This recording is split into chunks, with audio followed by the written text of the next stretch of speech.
Maafkan saya, Pak Sari. Disebabkan saya berbalut tangan Mak Leah. Barang yang lepas jangan dikenang, Aziz. Kita enjoy je. Oh, ini untuk Mak Leah. Oh, Yang penting, lantai aku bersih kau gosok.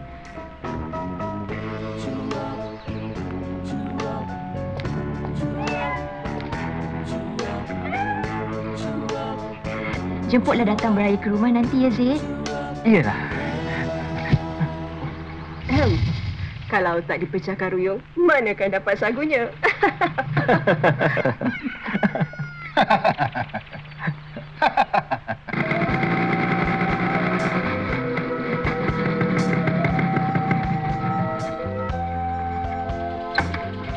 Nak ke mana ni, Mak Leah? Nak pergi beli baju raya. Ah, Dengar katanya, warnanya In tahun ni merah jambu. merah jambu. Walaupun murah, elok terletak bajunya. Apatah lagi kalau pakai sedondon, bagai pinak dibelah-belah.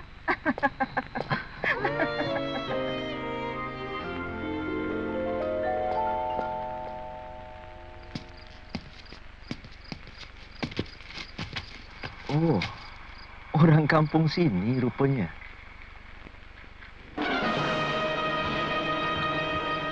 Pandang-pandang, mata bertentang.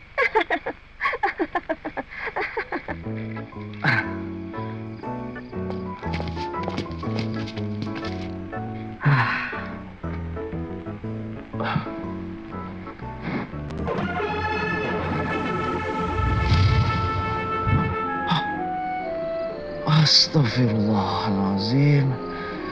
Jangan tamak, Yazid. Misi kau adalah Amirah.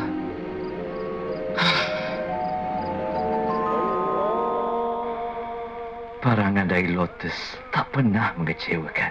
Amirah pasti takkan tolak aku lagi. Jemput masuk, Aziz. Buat macam rumah orang. Oh, ada kek Marble Lotus? Iya.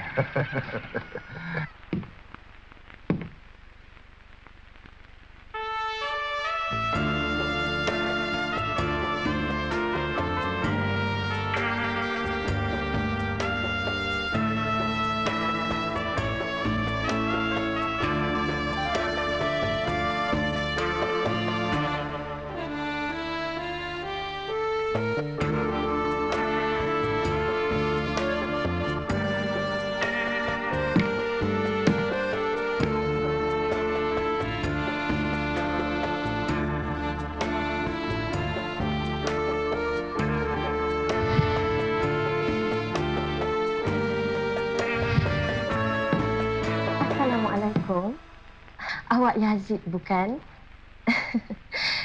Saya Ayu, maksudnya Mira. Dan masih belum berpunya. Wah, dari tersenyum melihat harga, terus berputik rasa cinta. Ingat, tiada usaha yang sia-sia. Teruslah berbuat kebaikan dengan senyuman.